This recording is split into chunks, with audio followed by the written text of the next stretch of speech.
it is a Fall Friday here, and I'm very excited about the fall.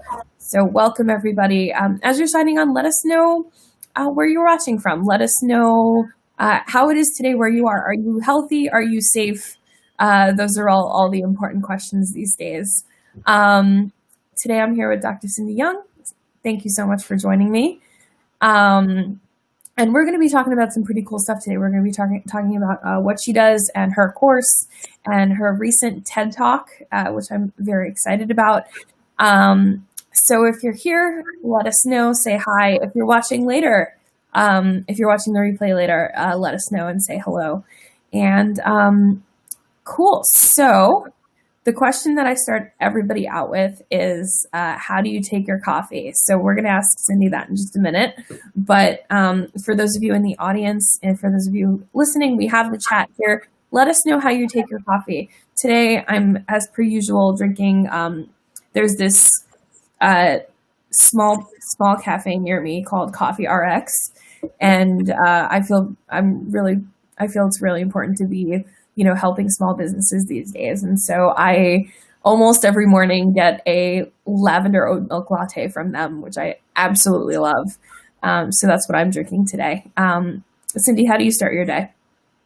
Well, usually I swing by Starbucks and I get a triple grande cappuccino with a lot of modifiers in there. My daughter says kind of bougie. Mm-hmm. But right now I'm on travel, so I'm going Nescafe Instant. Mm-hmm. and a heated up teapot. Nice. That's great. So how's everything where you are? Are you healthy, safe, and everything? Yeah, healthy and safe, and ready to get out of here and just do what I need to do, and then get back home.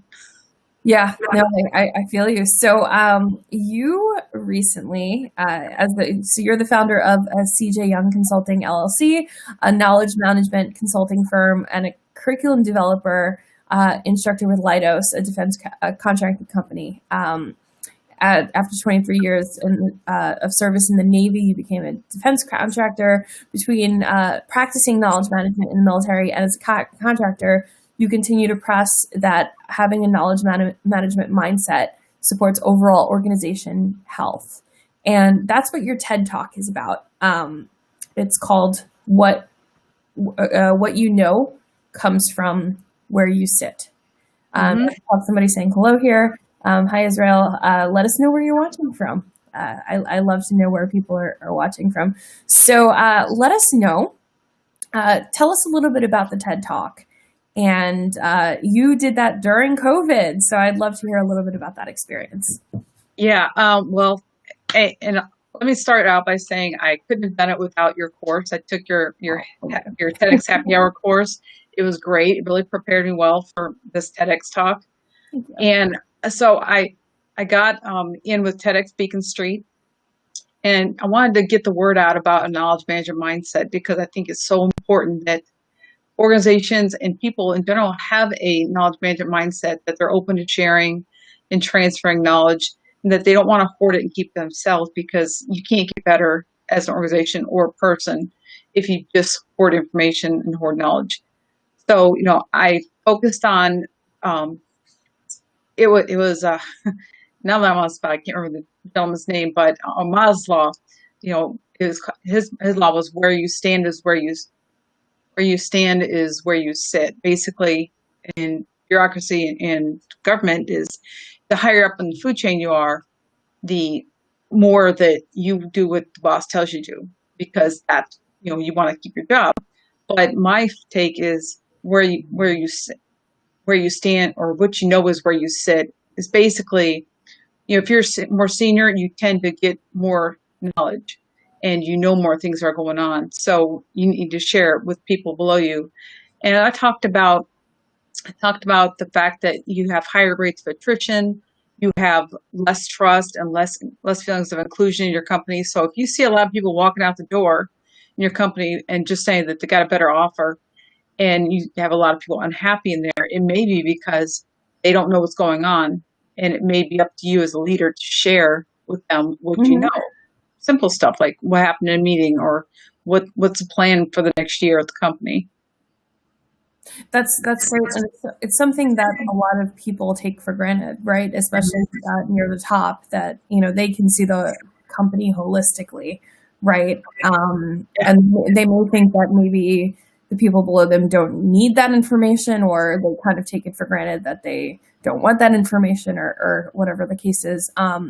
What do you think is the best way to, or what are some of the best ways to make sure that that knowledge gets transferred in the right and appropriate way?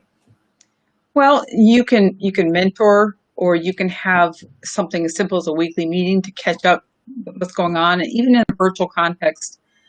Before COVID, I worked in an office. I was a division manager at another company, and I would have a biweekly meeting because I had people spread out throughout the city and even in a couple other states. And so what I would do is I'd have a biweekly call to share what was going on, what was coming out of my meetings. And then I would have everybody stay online to share what they were doing, because a lot of our projects crossed people we were supporting, or crossed what we knew about it. And some of our projects would affect other projects we had. And so really the whole communication thing's a big thing in knowledge management, is because you can't survive if you don't know what's going on. So if you have your teams get together, they can communicate what they think is important, and that gives people other time to answer questions. So I would never let people just get off the call. They had to stay on the call. It was just an hour every 2 weeks. Mm-hmm. Yeah. So, but that's really what I see is the best way to share, or best way to convey a knowledge management mindset. And it sounds like all of this is more important than ever, right? Because more companies than ever are remote. It's really easy to be out of touch. I know that Zoom fatigue is a real thing, and I know I definitely get it, where, by the end of the week, sometimes I've been on, 10 or 12 calls or something like that. And so how has it, I don't know the answer to this. I'm wondering, has what you recommend changed over, because of COVID? I don't have any statistics, but sometimes I feel like it hasn't. I think it's only gotten worse, because, you'll have people in their offices thinking that the information and knowledge is getting shared because they tell you when they see you, but you don't know the changes. In other cases, I've seen it go really well, where, people getting into the chat rooms in the different, whether you have Teams or Skype, you'll get in a chat room and you'll just talk to the person directly, and you don't have to, get on a phone call. You don't have to worry about sending email and links to stuff. You just get in there and talk to each other like you're sitting next to each other. Great. That's good. So you open your TED Talk with a story, and I love the story because I think it's something that we can all relate to. And I would love it if you would tell the story and also talk about how that relates to what we're talking about right now. Okay. Well, my story was one about when I was a kid. I used to always tell my dad, something wasn't fair, whether I didn't get to know about something or didn't get something I wanted. And he would tell me the fair's not in town. Mm-hmm. And as I got older, it was frustrating as a kid. Yeah. And as I got older, I started to understand it more. And that's really how I see it, is that, it's not fair, but we got to do things to make it a fair way of doing business across the board. And so, when you get people, when they just whine about it and say it's not fair, well, do something about it. So the way as a company you get it in the culture is to share the knowledge and to bring everybody in, make them, don't just have a team formed for team sport, just talk. It's not difficult. Mm-hmm. And I'm sorry, I think there's another question. I just forgot it. Oh, and you answered how does it relate to what we're talking about, right? So how does the fair is not in town? Because like every time we would talk about that in the TEDx Happy Hour, I thought it was hilarious. I was like, this has to be your story, right? This has to be what you lead with, because how many of us as a kid ever said the words, "That's not fair"? Oh, we all did. Yeah, I mean, I can remember playing with my friends and saying that's not fair, and then going to my mom and be like, but that's not fair. Mhm. But as adults, we still have that problem because we don't know the information that we need. And I sort of went through this with my company where people didn't actually know how we were doing during COVID, and they had the questions, but nobody wanted to ask it. And how do I communicate that? And so, it's more, I think, more important nowadays. It is, and people have to know that they can ask the questions and have a reasonable expectation of getting an answer that's real and that's current. Because a lot of times you'll get the bosses that don't want to tell you what's going on because it might be bad, and they're afraid they're going to lose them. But they're going to, based on the research I read, that they are going to have a bigger chance of losing people if they don't talk to them, if they don't open those doors and let people know what's going on. It's just it's just understanding of what people need.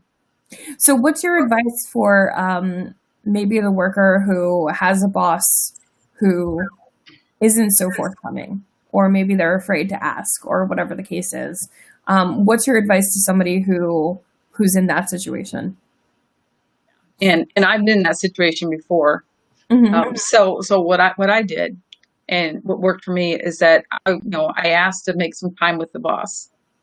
When I was very junior, I asked to make some time with the boss. And then I said I had a few questions and it might take just more than a few minutes. And they gave me some time. And so I was able to sit down there and talk to them and just ask them questions and really get into it, not just ask a superficial question. And it made it easier. And I actually think that a meeting came out of that with the whole team because, I asked a question. Because a lot of times, if we don't ask questions, people think that we're fine with what we're getting. And there's a lot of fetching in the background and complaining. Right. And so if you don't tell somebody that there's a problem, they won't know it either. So you gotta look at both sides of that you may think it's not fair, you're not being told, but they may think you know it. So they're not gonna repeat it. That's a good point. That's a really good point that, your boss might think you know something, right? And you don't. And so Nancy's saying hello on Facebook. So Nancy, thanks for watching. For those of you who are on here, remember we can see the chat. So if you have a question about knowledge management or anything that we're talking about, put it in the chat and we'll answer it live. Or afterward, we'll go on social media and we'll answer any questions that you have. Good. So how was you did a virtual TEDx? Right. And, speaking as somebody who helps people get on stage, I didn't know, when all this happened, live events went away and I had no idea what that was going to look like. And you were one of the first that, and I was so impressed with you because about 5 minutes after the class was over, you were like, guess what? I'm doing Beacon Street. And I was like, all right, well. I was not sure. I really I didn't know if it was a spam email or if it was just a, hey, come join this call, general interest email. But when I got the email from Dawn, the coordinator, I know I sent it to you and asked you, is this real? And when you said, yeah, I was like very excited. So I went to a call and, there was a good lot of us and they told, we're going through giving like a 1 minute pitch of our talk. And they had already we had already submitted our paperwork. So we went through a 1 minute pitch of our talk. And then after it was all done, John said, yeah, if you're on this call, you're in.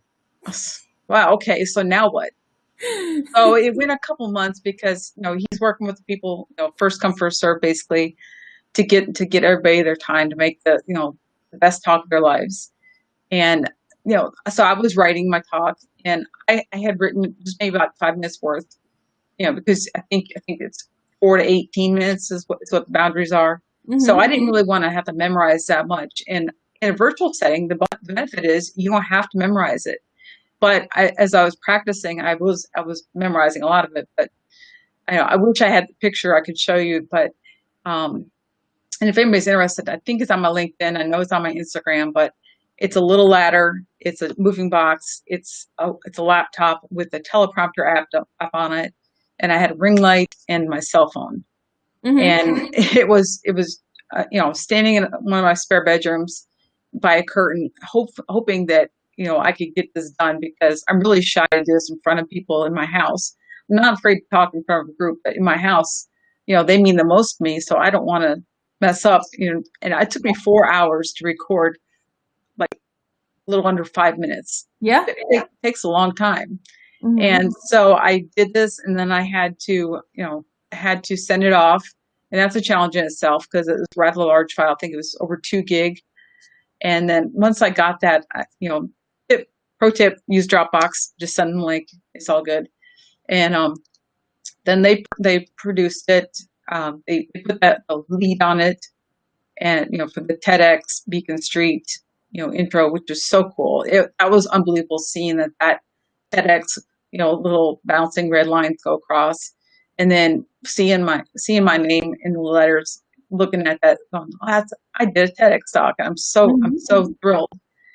And I just couldn't believe it. And it came out on a Friday, so I pushed it out. And I think the Monday was the holiday or something like that. So you recommend I push it out again next week, because Friday's always a hard time to get people, interested in watching anything or even looking at LinkedIn.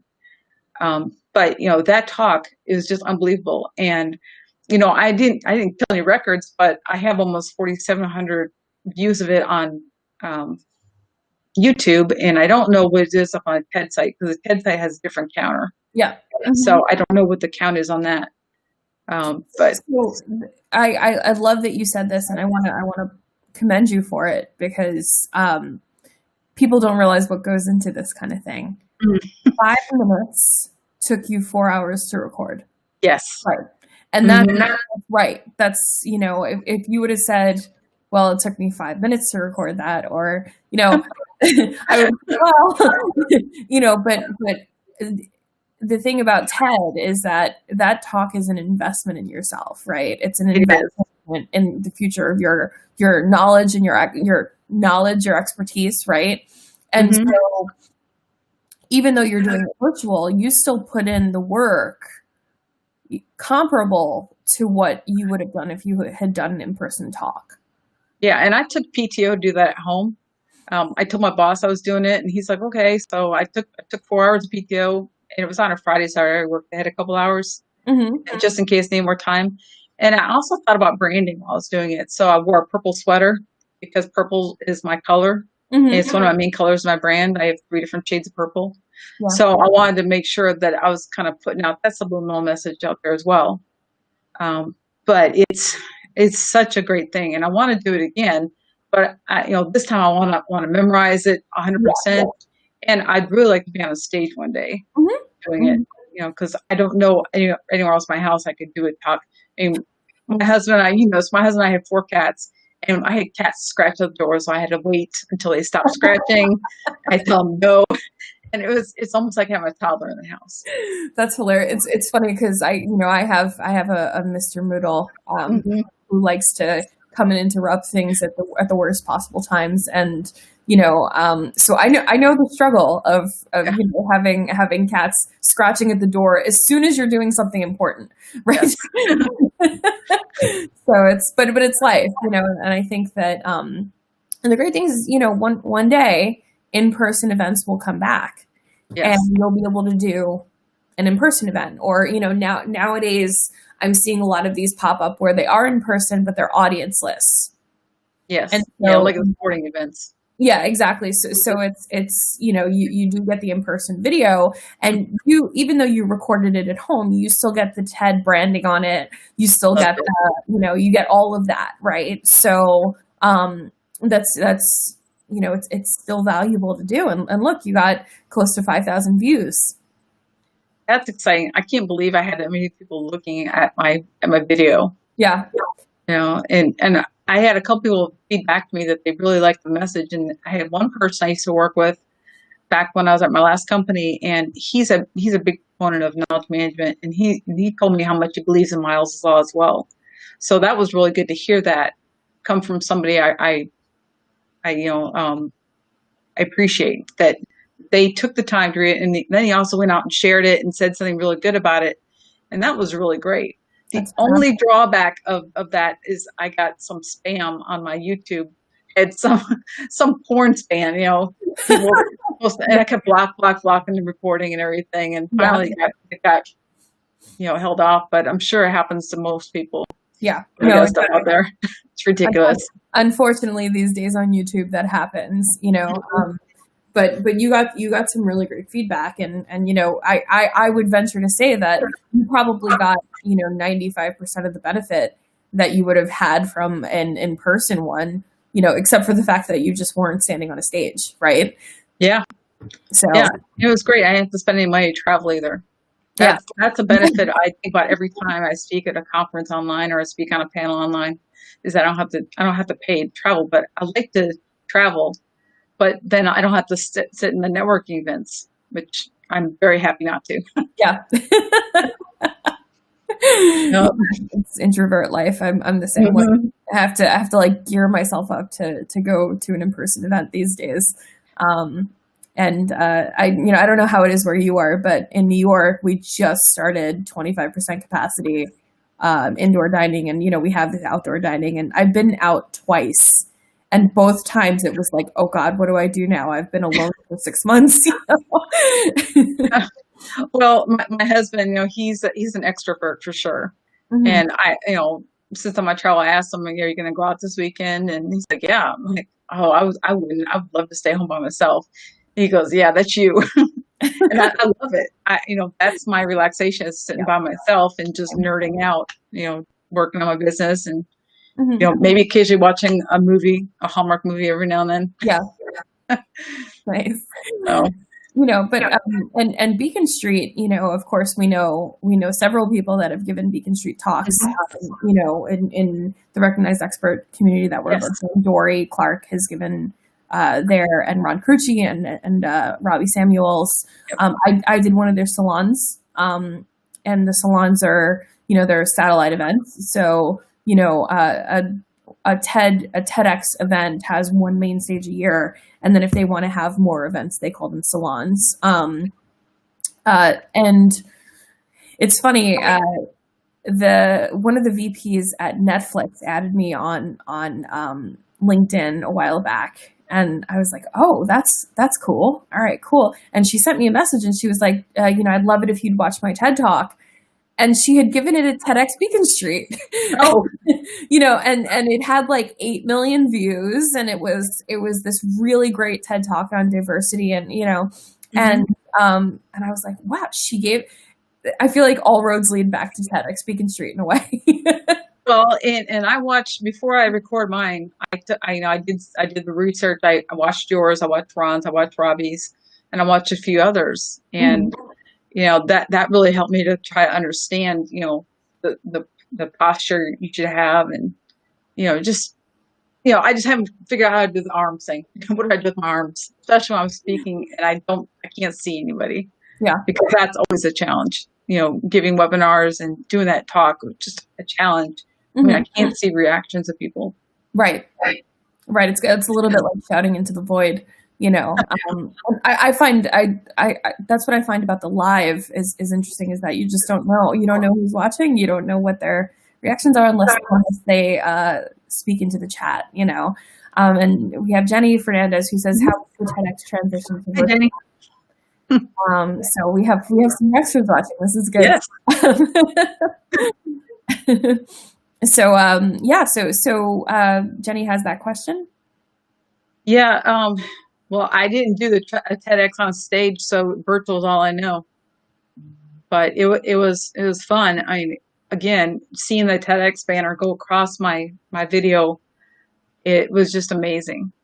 I'd really, I want to do it again, but I'm kind of afraid if I do it again, I'll do it. It'll come out worse, or I'll have less views. But competing against myself, just like when you run, but.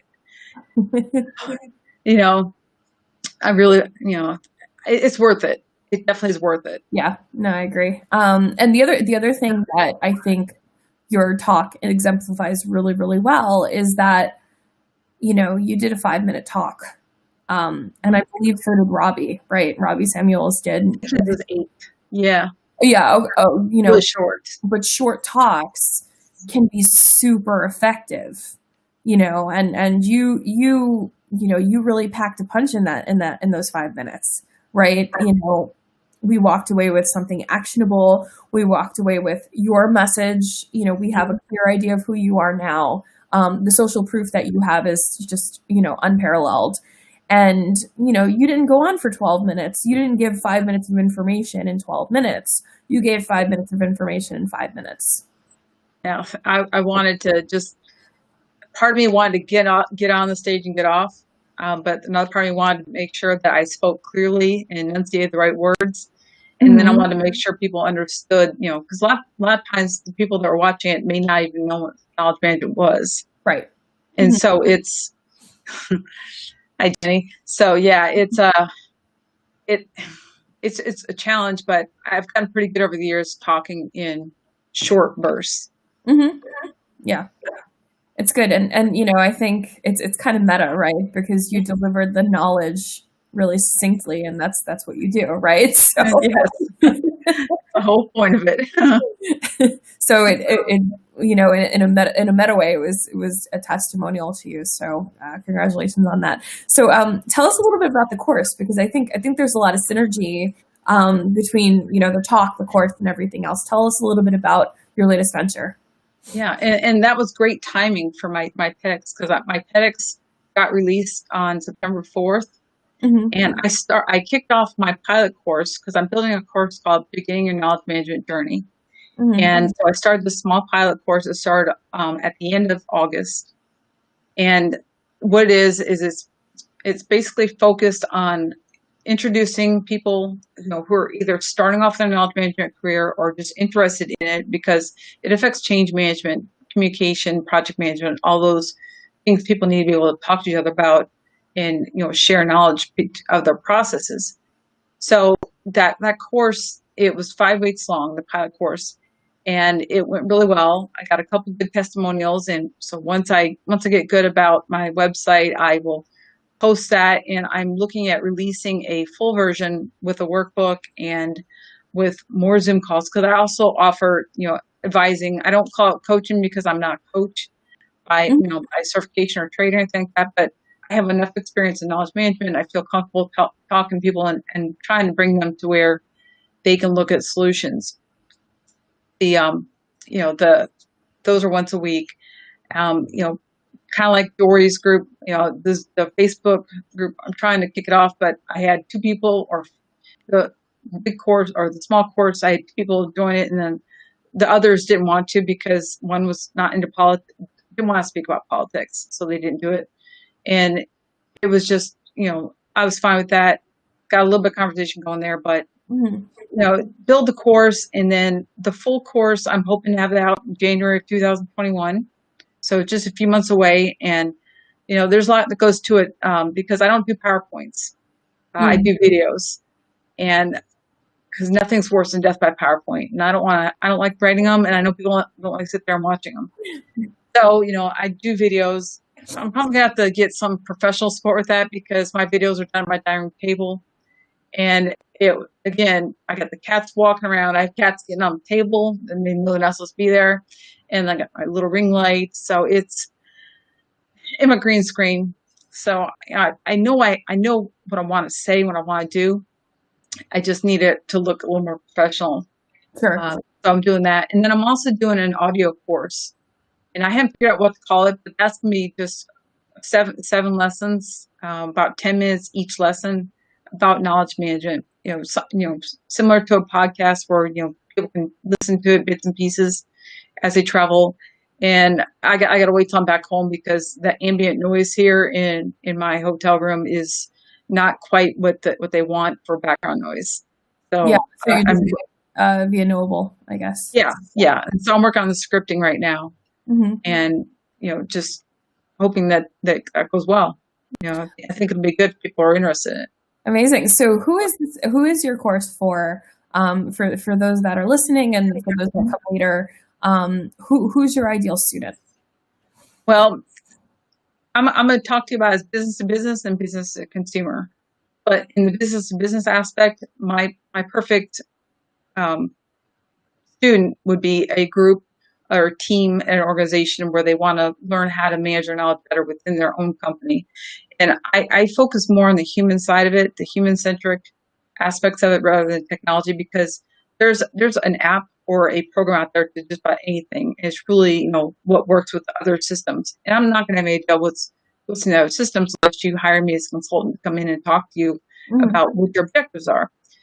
So for a course, that's what it'd be a group or team that maybe a company, or even talking to the C-suite about it, and then talking more to their teams as C-suite gets comfortable with it.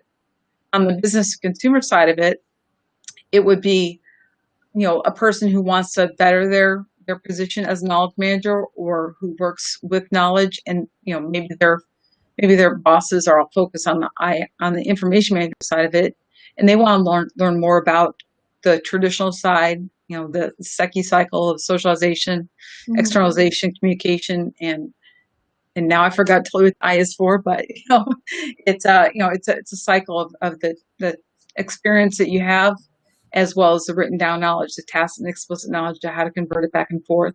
Sure. So that could or somebody. I had a student in my pilot, and she is she's an admin assistant, and she's looking at making processes align. So that kind of takes into my process improvement background with knowledge management. And her frustration is a lot of what I see is that their senior leadership doesn't want to have those things written down. They just have people there, been there forever. So I always equate to what happens if you get hit by a bus. Who's going to be able to carry the water? Right. And you got to think about it, because you got a lot of people, in COVID right now, who are looking at leaving their jobs and starting up their jobs. You have people that, have to stay at home, not in the office, having the daily interaction in person. But so business, a team, and business consumer, the individual who just wants to improve their professional development and learn more.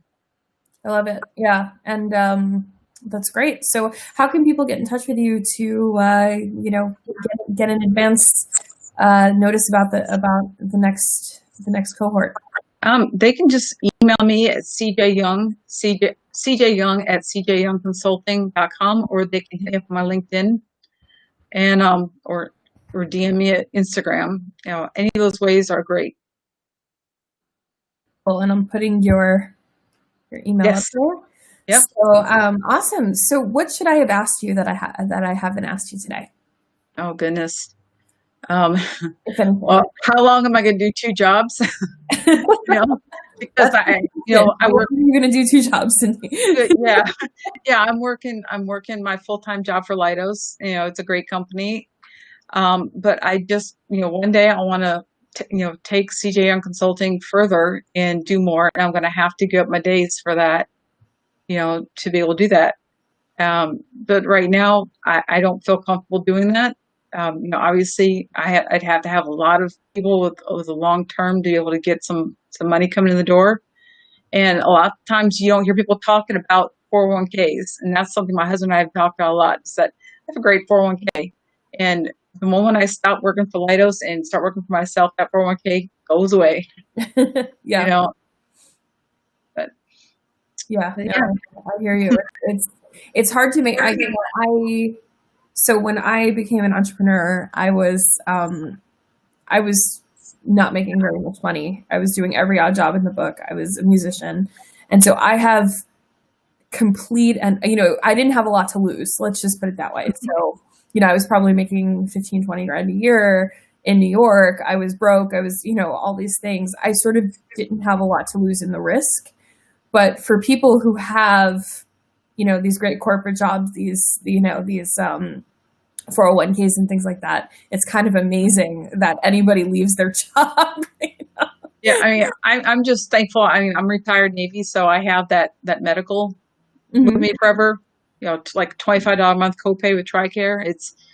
The program is, so I don't have to worry about that. But I do have to worry about everything else. Paying bills and the 401k, and just I really I'm not done investing. And if I stop right now working for Leidos, I'm going to have nothing, to really do. And since I'm not yet in the right phase that I can step away, I got to keep doing both. So I call it work on the fringe for the consulting job, and this Lighthouse job is my full-time job. Gotcha. I do want to mention one other thing is that I am working with a humanitarian effort. And so we're working with a hospital in Colombia. I'm not traveling there or anything, but I'm just going to give some knowledge management presentations about once a month. And the gentleman that I'm working with, he'll be translating them, but he's also leading the effort. So I'm basically an unpaid subcontractor, but I really think it's important to do this. So, as if you weren't busy enough. Yes. Well, the exhaustion. I mean, I'm tired every day. So yeah, exactly. And it's funny. I was having dinner with somebody in our group a couple weeks ago, and she said, those first few years, you really, to build your business, you have to be the person that works harder than everybody. You have to be, the person that burns the midnight oil and everything. And then in a few years you can relax, right? But I don't know if I know how to relax. Yeah. Same. So thank you so much for joining me. For those of you listening, I am going to be posting the TEDx talk and also your website in the show notes and everything like that. So check those out. Watch the TED Talk. I'm a little biased, but I think it's fantastic. And so thank you so much for being here today. Thank you.